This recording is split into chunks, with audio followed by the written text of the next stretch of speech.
Last time we spoke about the incredible Japanese victory at the Battle of Savo Island. Admiral Mikawa audaciously attacked the American and British naval forces despite them being larger and having potential aircraft carrier support. Mikawa's force killed more than 1,000 allies, sunk 4 warships, and damaged many others. However, as great as his victory was to be, Mikawa ultimately failed to destroy the transport ships at Guadalcanal and Tulagi. The Americans were forced to leave their Marines on the islands all alone to face the IGA in a war over their precious airfields. Could Vandegrift's men, without all the required supplies, be able to hold the airfield on Guadalcanal?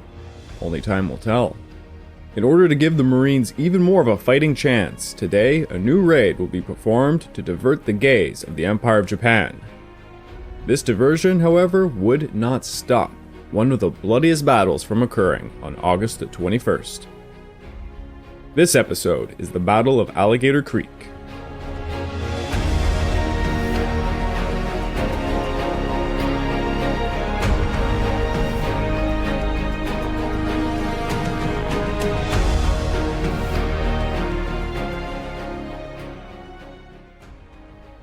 Welcome back to the Pacific War Podcast week by week, and I'm your dutiful host, Craig Watson. But before we can begin, I just want to remind you all, this podcast is only made possible through the efforts of Kings and Generals over at YouTube. Perhaps you want to learn a bit more about World War II? Kings and Generals has an assortment of episodes on World War II and much, much more, so go give them a look over at YouTube.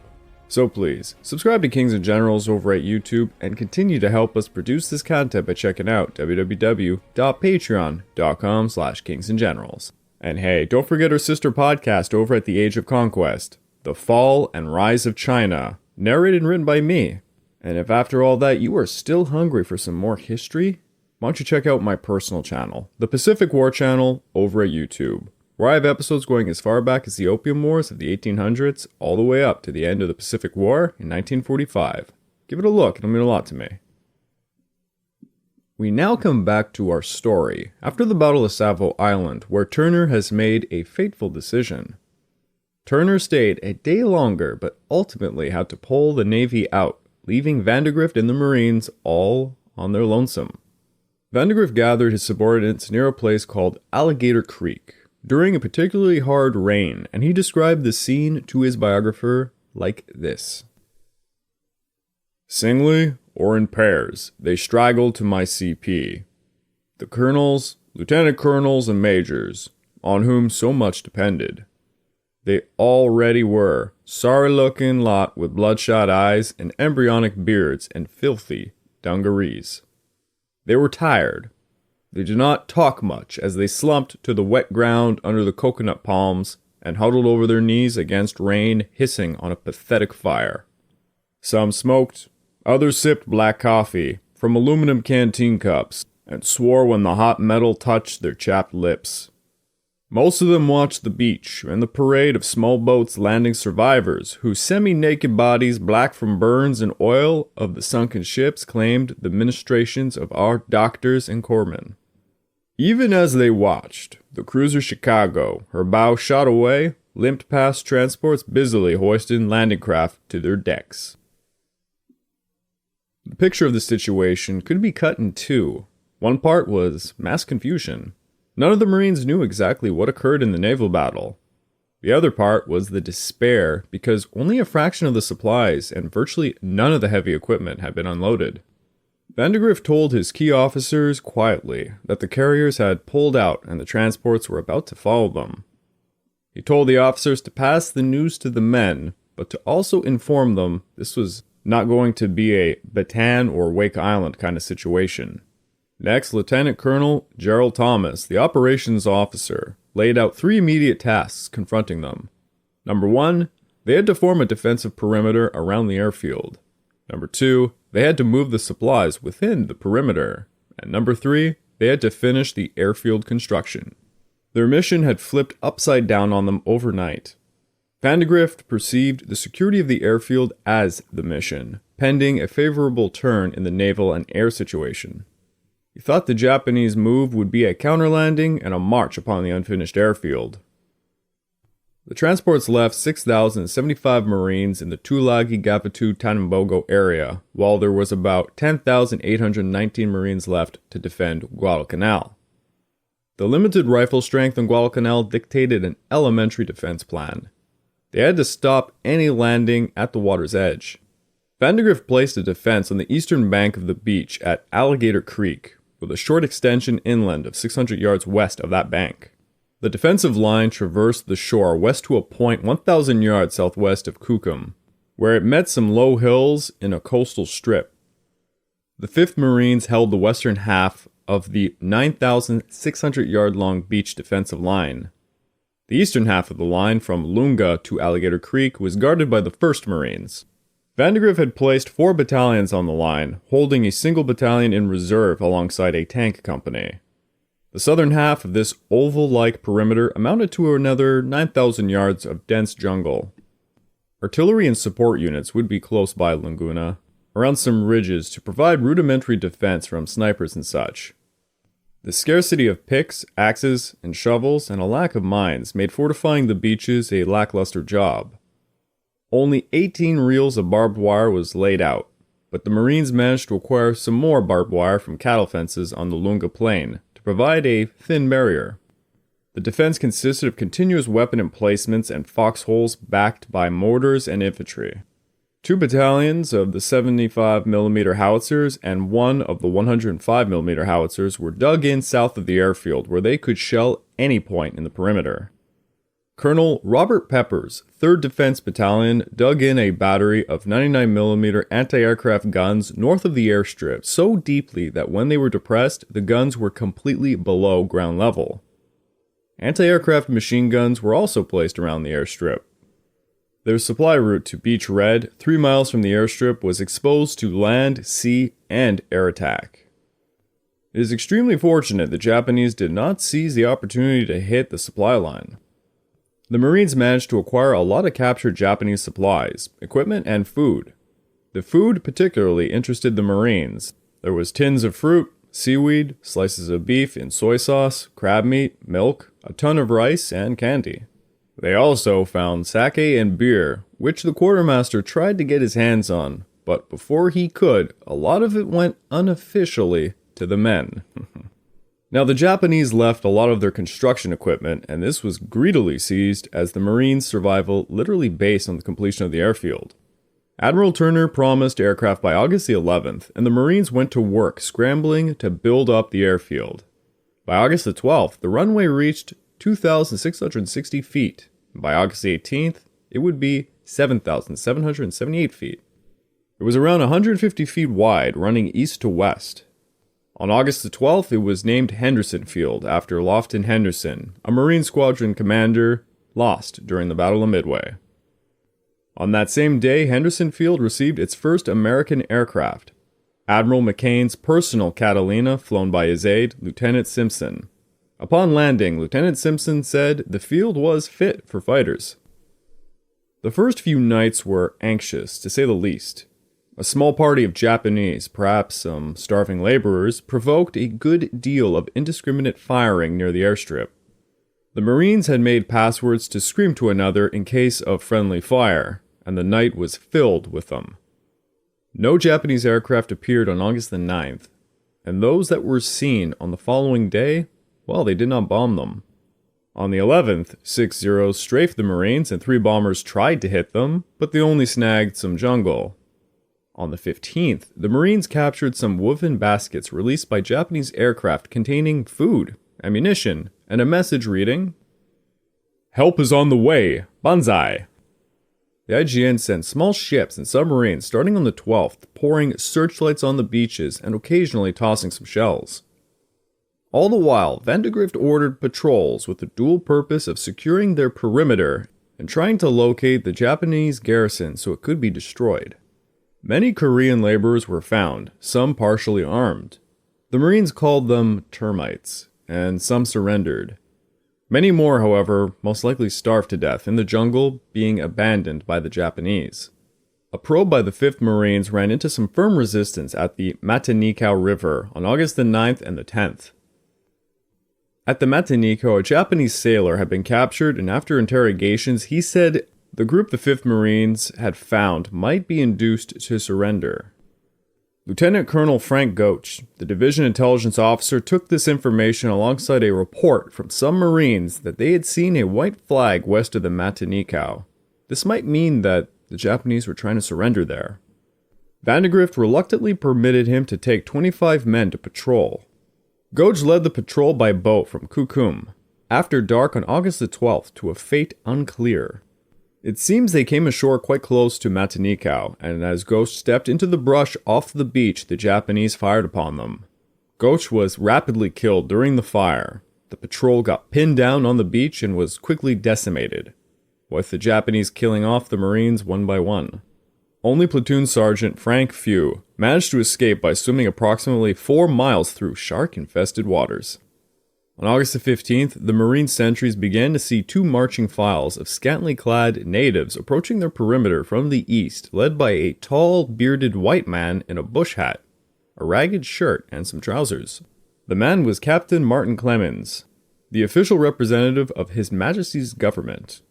Vandegrift quickly accepted Clemens' offer of his services for intelligence and guides. Clemens' scouts proved to become the bane of the IGA on Guadalcanal, as were most of the coast watchers for the Japanese in the Solomon Islands. Also on the 15th was the first time since Turner's withdrawal that the Allied vessels came to help the Marines. The destroyer transport Colquhoun, Little Gregory, and McKean, sent by Gormley's order, carried fuel, munitions, tools, and spare parts. They also landed Ensign George Polk and 110 men of Cub 1. These men would perform fuel and arm the first aircraft for Henderson Field. Stepping ashore was also Lieutenant Colonel Charles Hayes, who carried with him a letter from Admiral McCain promising aircraft by the 18th or 19th.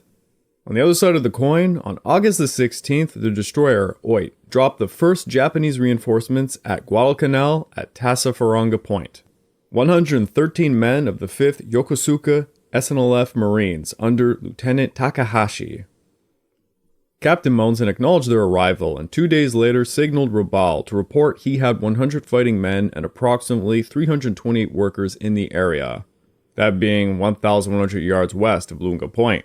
He also begrudgingly admitted he had another 1,000 workers scattered about in the jungle somewhere.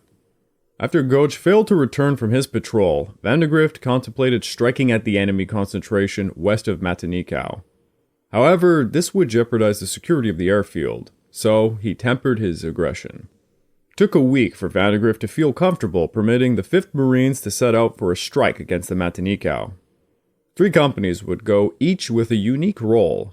Company B, led by Captain William Hawkins, would occupy the Japanese attention by attacking across the Sandbar at the mouth of the Matanikau. Company L, led by Captain Lehman Spurlock, would envelop the Japanese position by crossing the Matanikau and advancing north on its western bank. Company I, led by Captain Bert Hard, would take a boat to the west of Kokumbona to thwart enemy escape in that direction. On August the 18th, Spurlock's company initiated the attack by killing 10 Japanese while advancing 1,000 yards past a crossing point on the Matanikau. That afternoon, Hawkins' men got to the river's mouth and in the morning motor-striked the enemy at the Sandbar. Meanwhile, Spurlock's men were fired upon from a ridge several hundred yards to their west, killing their platoon leader, so Lieutenant George Meade took charge, but he too was killed. Spurlock's men wheeled around while fending off the Japanese, until 2 p.m. when they had spread the net around Matanikau village.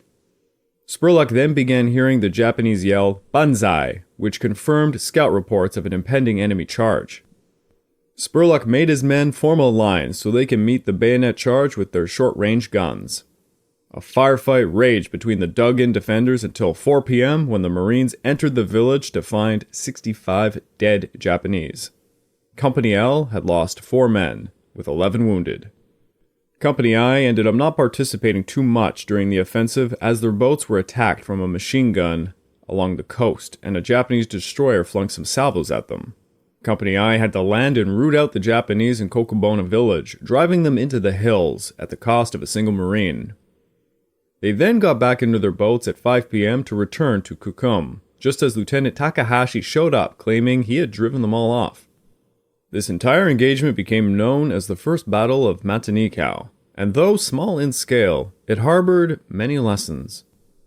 Thus far, the Japanese reaction to the Allied landings in the Solomons had been met solely from air and sea resources at hand. A meeting at the Imperial General Headquarters on August the 7th reached a tentative consensus between the IGA and the IJN that the landings represented no more than a reconnaissance in force. They were greatly underestimating the number of the enemy, and the IJN was inflating the numbers of ships taken down in the Solomons. Regardless, the idea of the Allies controlling the airfield on Guadalcanal threatened them immensely, so they had to make plans to expel the invaders quickly. On August the 10th, after more reconnaissance, the IJN reported the units on Guadalcanal were a well-equipped U.S. Marine division. Now, the Japanese were still focused primarily on taking Port Moresby, so this was still going to get the lion's share of attention. But they came to an agreement amending the mission of Lieutenant General Hyakutake's 17th Army. Now Hyakutake was to leapfrog the 17th Army and take Port Moresby. The new orders meant he would immediately retake Guadalcanal and Tulagi with forces made available to the 17th Army consisting of Major General Kiyotake Kawaguchi's 35th Infantry Brigade and the Oba and Ichiki detachments. The 35th Infantry Brigade was at the time in the Philippines, but immediately available was Colonel Kiyonao Ichiki's detachment at Guam. A naval sweep of Guadalcanal by IJN destroyers on August the 11th and 12th confirmed the absence of Allied naval forces, and the Gulch disaster seemed proof the Americans were weak on the island. Then a fateful report came on August the 12th by a senior staff officer of the 8th Base Force, Lieutenant Commander Matsunaga. He had rowed in one of 3 bombers to Guadalcanal, and from 10,000 feet above Lunga Point failed to see many Marines frolicking around the airfield, and just a few boats in the water. From this observation, he concluded that the main body of the Marine Division had withdrawn. Matsunaga's superiors, they believed his report. That same day, Lieutenant General Moritaki Tanabe radioed Hyakutake this: "The scope of operations for the recapture of strategic points in the Solomon Islands will be decided by the Army Commander on the basis of his estimate on the enemy situation. General Headquarters believes that it is feasible to use the 35th Infantry Brigade and the Aoba Detachment if the situation demands. However, since tactical opportunity is primary consideration under existing conditions, it is considered preferable, if possible, to recapture those areas promptly, using the Ichiki Detachment and Special Naval Landing Forces." And so the Japanese sent the Ichiki Detachment on its lonesome into the fray. At the 17th Army HQ, the Chief of Staff, Major General Akisaburo Futami, reckoned the Americans to be about 7,000 to 8,000 men strong, and he hesitated to send Ichiki alone. A radio message summoned Ichiki to Truk, where he received his new orders. He was told American strength was still unknown, but they appeared quiescent. His order was to recapture the airfield and, if possible, occupy it and await reinforcements. A spearhead of 900 men under Ichiki would proceed to the island immediately and land at Teivu Point. A diversionary attack would be made west of the American defensive perimeter by 250 NSLF Marines, landing at Kokubona. Kiyonao Ichiki had a great reputation. He also infamously led actions during the Marco Polo Bridge incident in 1937. His detachment had been given the task of amphibious assaulting the Midway Atoll, but, of course, he lost the chance when the Battle of Midway went south. Ichiki was a strong proponent of night attacks with swords and bayonets. Now, Matsumoto gave Ichiki a written side note. If his attack failed, he should occupy a position near the airfield and launch repeated night attacks to prolong their work on the airfield. Matsumoto later claimed he warned Ichiki that they might be 10,000 US Marines on the island, so he should avoid frontal attacks. Ichiki told Matsumoto he would attack the airfield on the second night after landing, and that his men would carry only 250 rounds of ammo each and 7 days' rations. This was due to the transportation restrictions, but also a show of confidence. Ichiki even boasted he would take Tulagi after securing Guadalcanal. and expressed his gratitude for being awarded such a grand mission after having his midway day stolen. Ichiki was transported by Rear Admiral Reizo Tanaka's Destroyer Squadron No. 2. 900 of his men and Ichiki would depart Truk on August 18th, and a second detachment of 1,100 men and supplies would come later on August the 23rd. At 1 a.m. on August the 19th, Ichiki and his men were on Tevu Point, and with utmost confidence, he marched them straight westwards towards Henderson Field. They slipped into the jungle to rest and avoid detection. Now, American radio intelligence heard some communications about Ichiki moving to Guadalcanal, and upon the arrival of Destroyer Squadron 2, this was all but confirmed. Admiral Nimitz issued an alert warning on August the 17th that they thought someone was coming to the Solomons to either reoccupy Guadalcanal or Tulagi, and he identified the forces as SNLF Marines and a special shock unit, Ichiki's detachment. Nimitz said the attack date was unknown, but predicted August the 20th. American intelligence, folks. Incredible how spot on it was during the war. Thus, Vandegrift knew something was coming, and what it probably was, but he had no idea where they would land. Clemens scouts reported to the Marines the movement of Ichiki's patrol. At noon on the 19th, Captain Charles Bush was on a patrol with 60 men from Company A of the 1st Marines when Clemens' native guides warned them the Japanese were close. Bush hastily launched an attack on the enemy from the front while more of his men tried to hit their left flank. The firefight lasted an hour, and the Marines managed to kill 33 Japanese, sending the survivors fleeing. Brush lost 3 men and had 3 wounded for his efforts. While Brush's men checked the bodies, they noted they were IGA and not SNLF. He found a map which betrayed them to be part of a larger unit. From the map, Brush gauged the Japanese knew about the American defensive lines at Alligator Creek. He gathered all the documents he could find and he went back to the Marines. Word reached Ichiki about the firefight at around 4:30 p.m. He ordered a company to rush forward to help, but it came far too late, and by 5 p.m. he learned that the patrol had been virtually annihilated. Ichiki, without pause to reflect on the disaster, pressed forward and did not halt until 4:30 a.m. after crossing the Nalambu River. Brush returned to Vandegrift with all the documents and his story of what had unfolded. Vandegrift now knew the size, location, and intention of this new enemy.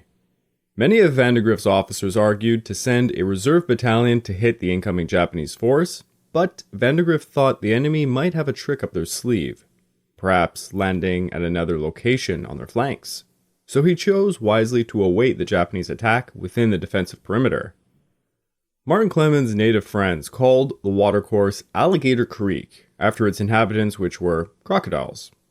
It was part of the Tenaroo River, and technically the title of this upcoming battle should be called the Battle of Tenaroo River, but Alligator Creek simply has a better ring to it. Regardless of its name, it's a tidal lagoon that empties into the sea. It's no more than 100 feet wide, at any point separated from the ocean by a sandbar that rises about 25 to 50 feet. On August 20th, Lieutenant Colonel Edwin Pollock's 2nd Battalion of the 1st Marines manned the west bank of Alligator Creek from a point just 1,000 yards inland north of the sandbar. Their sister 3rd Battalion was just west of them. The Marines had strung a single strand of barbed wire fence and dug in machine guns covered by the sandbar. Ichiki gathered his officers and issued the plan of attack. They would essentially march down the beach to assault the old camp of the 11th Construction Unit between Alligator Creek and Lunga Point. Once secure, they would fan out to seize the airfield. Ichiki expected to pierce the defensive perimeter easily, and as he put it, it would be one brush of an armored sleeve. It was pitch dark as the Japanese approached, and at midnight, a Marine sentry called out towards a noise that did not respond back, and thus firing began. Ichiki reached Alligator Creek at 12:30 and ordered an assault on the sandbar while covering fire was provided. At 2 a.m., a green flare arched over the mouth of the lagoon as the 2nd Company of 100 men charged over the sandbar. In the eerie green light, the Marines sprayed the enemy with machine gun fire and 37mm canisters. The charging Japanese reached the barbed wire fence, breaking their momentum just 30 yards in front of the Marine emplacements. Men scrambled to get over another, grabbing their bayonets and swords. Pollock's Marines were grass green, but resolute. A forward gunner, Private John Rivers, slammed hundreds of rounds into the Japanese phalanx until a bullet struck him in the face, killing him dead. As he died, his fingers continued to squeeze the trigger for another 200 rounds. Corporal Lee Diamond grabbed the gun and fired until his arm was wounded. He yelled to Private Albert Schmid to grab the gun, who fired until a grenade exploded in front of him. The grenade's fragments pierced both of his eyes, blinding him, but he continued to fire as Diamond told him where to aim. Ichiki ordered the 1st and 3rd companies to attack, but no progress was being made. A bold group of Japanese swam Alligator Creek and set up a machine gun beside an abandoned amphibious tractor. Pollock saw the penetration at the Sandbar and ordered Company G to counterattack, and within an hour, the line was restored. The attackers at the barbed wire were all dead. Ichiki then tossed his machine gun company and his battalion guns. They were met by 75mm shells from the 3rd Battalion of the 11th Marines, who were on the Sandbar just 100 yards from the Marines' line.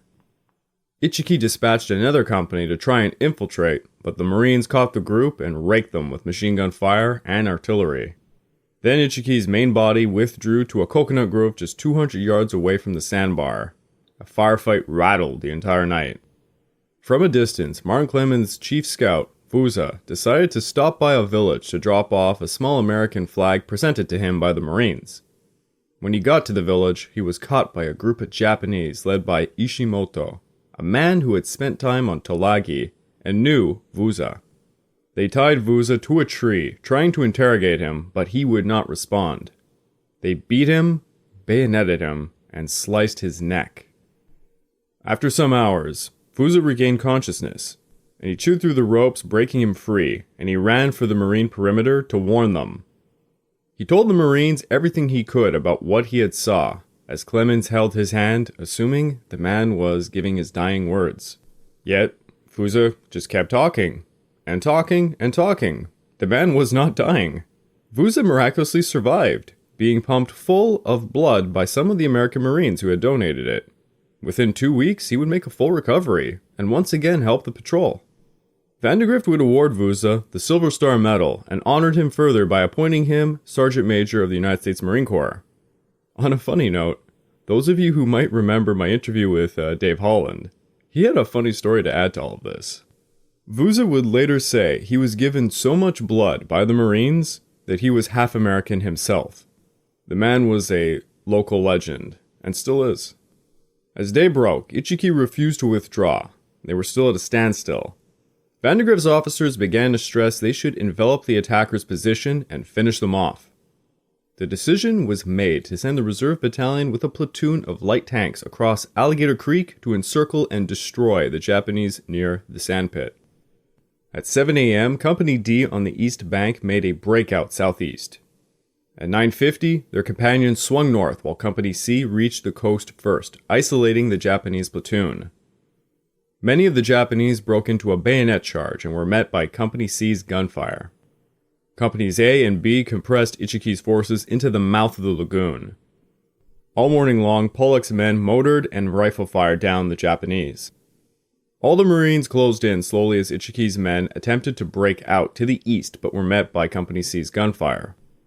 The platoon of light tanks rolled into the Coconut Grove, and Lieutenant Leo Case recalled, "Their treads rattled industriously. We watched these awful machines as they plunged across the spit and into the edge of the groove. It was fascinating to see them bustling amongst the trees, pivoting, turning, spitting sheets of yellow flame. It was like a comedy of toys, something unbelievable, to see them knocking over palm trees which fell slowly, flushing the running figures of men from underneath their treads, following and firing at fugitives. It was unbelievable to see men falling and being killed so close, to see the explosions of Jap grenades and mortars, black fountains and showers of dirt near the tanks, and see the flashes of explosions under very thick treads." Ichiki's men lacked anti-tank guns. Many of the Japanese bravely confronted the tanks with grenades or magnetic anti-tank mines. Vandegrift would later write, "The rear of the tanks looked like meat grinders." By 4:30 p.m., Ichiki realized all had been lost. He burned his regimental colors and committed seppuku. Some groups of survivors tried to flee in the only direction possible, the sea. They were systematically shot down trying to swim away. Corpsmen moved among the dead Japanese hoping to find survivors, but a number of Ichiki's men chose to use their last breath by taking an American with them. They jumped up and shot at the Marines. The Marines quickly learned to send rounds into the bodies rather than risk their own lives. A single Japanese soldier surrendered. 12 wounded Japanese, including an officer, were captured. Only 2 unwounded survivors would later become POWs. The Marines had around 43 dead, 71 wounded, but they had annihilated at least 777 Japanese. While the battle was not a giant one, it held a psychological effect that would last the entire war. The failure of any significant number of Ichiki's men to surrender and their last attempts to kill Marines proved a very shocking lesson to the Marines. Even Vandegrift learnt this lesson when he wrote a few days later to a fellow general. "General, I have never heard or read of this kind of fighting. These people refuse to surrender. The wounded wait until men come up to examine them, and blow themselves and the other fellow to pieces with a hand grenade." Now, as exciting as all of this has been, we actually have to take a little venture over to the Gilbert Islands for a moment. If you remember, the Americans wanted to conduct a diversionary raid to distract the Japanese from sending more reinforcements to the Solomons. They chose to attack the 3-sided atoll Makin, which held a lagoon measuring around 8 to 16 miles. The Marine Raiders were chosen to raid the atoll, specifically the 2nd Raider Battalion of Lieutenant Colonel Evans Carlson. Carlson had trained his battalion in a very unorthodox fashion, with an emphasis on teamwork, taking some inspiration from the Chinese CCP guerrillas and their gun-ho philosophy. By gun-ho, this refers to allowing troops the liberty to propose options based on their own ideas and battle experience. Carlson had proposed to abolish the distinction between officer and enlisted men, and instead to look at units as leaders and fighters, with leaders receiving no better treatment and getting selected only for their ability rather than seniority. It was pretty bold stuff. By August the 9th, this unorthodox methods would be put to the test.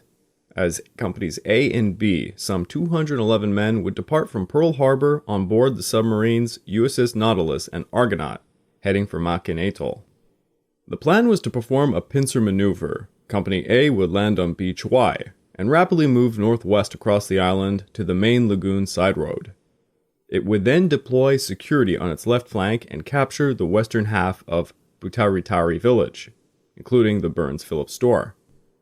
They would destroy vital installations, with particular attention to Onchong's and King's wharves.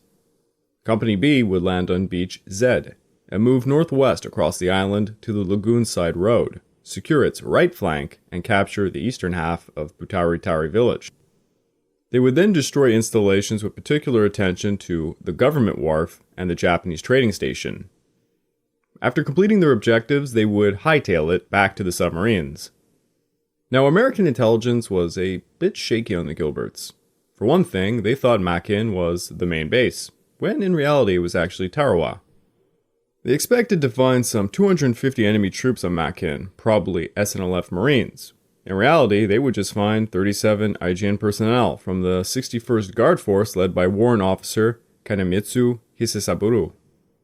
On the night of August 16th, Carlson's raiders jumped into 20 rubber boats and successfully landed ashore. Carlson ordered A Company to advance across the island to Lagoon, while B Company held back to deploy as a flank for security and reinforcement. The landings had not been perfect, so the pincer maneuver had to be disregarded. They rapidly secured the government house without any resistance and quickly ambushed some unsuspecting Japanese at the lagoon. At 6:30, the Japanese had walked right into a trap as the raiders opened fire at close range, killing a large amount of the garrison. However, Japanese snipers were all about and kept the raiders pinned down for over 2 hours. The raiders suffered 12 casualties, and the Japanese surprisingly made 2 banzai charges, resulting in carnage as the raiders cut them down with automatic fire. By midday, organized resistance had fallen apart, but Carlson was overcautious and refused to advance any further inland as he believed a larger force was awaiting them. Snipers continued to harass the raiders, though in reality the Japanese had been virtually wiped out. First Lieutenant Oscar Petras and 11 men landed a mile southwest and ventured inland, attacking the rear of the enemy. In the ensuing firefight, Kanemitsu was shot dead. By 7:10 a.m., the USS Nautilus began to open fire on the lagoon and unexpectedly found 2 Japanese ships and quickly sunk them. The IJN reported the invasion to HQ and airstrikes were being launched. Soon, 10 float planes began to bomb the raiders, being escorted by 4 Zeros which tried to strafe them for over an hour. The raiders managed to shoot down 2 float planes who were trying to land, but the raiders knew they could not stay on the island for much longer. Carlson decided to withdraw that night in a rather disorganized fashion. While Petras' squad was returning to the Nautilus, Carlson's raiders had failed to adequately prepare their departure boats. At 7:30, the boats were launched and the raiders were forced to paddle for their lives in brutal weather, resulting in only 7 boats successfully making it to the submarine on the first attempt. Carlson remained on Makin with the rest of the men, preparing a defensive line, forced to spend the night. The raiders were panicking as they thought they were stranded and left for dead. Carlson dispatched a note to the Japanese offering to surrender, but allegedly the Japanese messenger was killed by other Marines who were unaware of the situation. The raiders held tight, and during the morning of August 18th made a second attempt. This time, 4 boats managed to get past the brutal waves to the submarine. Those men reported that Carlson was moving towards the lagoon's entrance with the last 30 men. By 8:30, Carlson's raiders reached King's Wharf, where they ignited 1,000 drums of aviation fuel and destroyed a nearby radio station. Enemy air raids continued throughout the day, forcing the raiders to hunker down in some foxholes. By the afternoon, a makeshift craft was assembled, and the submarines tried to get closer to the lagoon's northwestern entrance. At 8:30 p.m., Carlson and his remaining men finally made it to the submarine, and by 11 p.m., they were en route back to Pearl Harbor.